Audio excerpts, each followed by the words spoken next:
Hey, what's up? Serpentine here, taking a look at the recent controversy between the black market key resellers on G2A.com and game developers TinyBuild. If you haven't been paying attention to gaming news the past couple of days, this is basically what's gone down. TinyBuild, the developers of Punch Club, reportedly have had $450,000 worth of keys stolen from them via numerous actions of suspected credit card fraud. The process of which involves charging back your purchase of a game key after you've received it, something that was running rampant in TinyBuild's own storefront, causing them to shut it down. The keys are then sold onto the black market, and this is where G2A steps in. While there is a legitimate storefront on G2A, there is also the community marketplace where anyone can set up shop and start reselling game keys, usually for lower than the recommended retail price, with keys sourced from extremely shady sources. After receiving these numerous credit card chargebacks, TinyBuild decided to check out these known black market key resellers, and it seems they may have found them being resold on G2A after G2A themselves revealed to TinyBuild their sales stats for the site. The statistics revealed that over 26,000 keys were sold at an average price that was lower than the recommended retail price across 3 different TinyBuild titles, including Speedrunners, Party Hard, and Punch Club. Something to remember here though is that 2 of the titles in questions have been part of a pay what you want bundle, so some of these resales will be legitimate.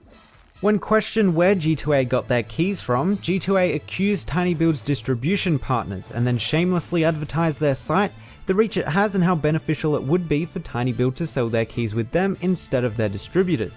Distributors, of course, that consist of highly reputable storefronts like the Humble Store, Bundle Stars, Indie Game Stand, and Indie Gala. I doubt it's really a question at this point of whether or not keys are being sold on G2A are fraudulently obtained, after all of the numerous game development companies condemning them. Ubisoft's was probably the biggest story to come about after numerous Far Cry 4 and Assassin's Creed Unity keys were found to be gained from fraudulent means. The keys were cancelled, and soon after, Ubisoft's forums were hit by a torrent of players complaining about their game not working anymore, most of which had purchased it from the G2A black market or other sites like it. Unfortunately, at that point, the key resellers have already made their money, and G2A bankrolls off your key deactivation concerns with G2A Shield, a subscription-based safety net that refunds you if your key is deactivated. What can be done about G2A and sites like it? Well, not much actually, as they can hide behind a smokescreen of ignorance, claiming that they treat resellers on their site as legal until proven otherwise, which is how things should be handled.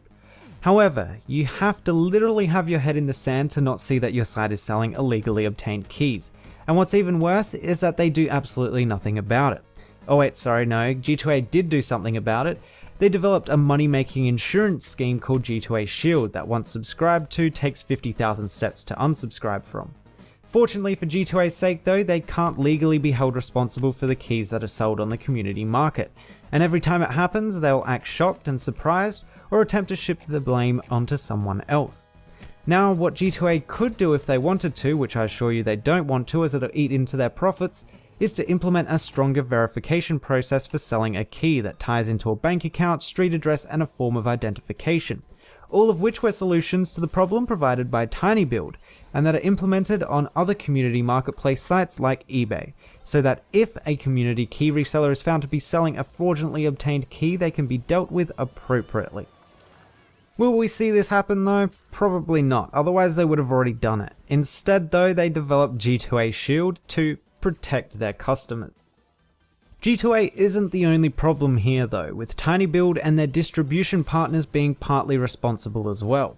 Much like how G2A should improve their community marketplace, TinyBuild and their distributors should improve their methods when dealing with fraud and chargebacks.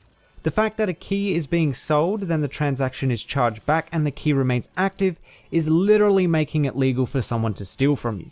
If you can't deactivate a key after a chargeback, then you probably shouldn't be selling the keys yourself or sending the keys to distributors that aren't capable of tracking such things. Credit card companies and sites like PayPal also have a role to play here, as both have sat on their hands for quite some time now on the digital chargeback situation, with excuses like, "My child made this purchase without my permission," being an acceptable excuse, not to mention the fees that apply to the innocent party, but that's another discussion entirely. Altogether, there are multiple parties that hold some responsibility in this issue, and while many are currently on a witch hunt against G2A, you can't just ignore storefront mismanagement from TinyBuild and its distributors. If they had the ability to deactivate individual keys, this wouldn't be a problem, or at least not as big as a problem as $450,000.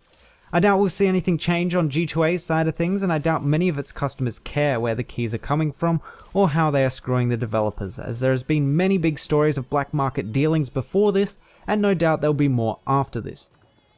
Anyway, let me know what you guys think about G2A and similar black market storefronts in the comments, and if you want to find out more about the situation, there's a couple of links down below to check out. Otherwise, thanks for watching, and I'll see you guys next time.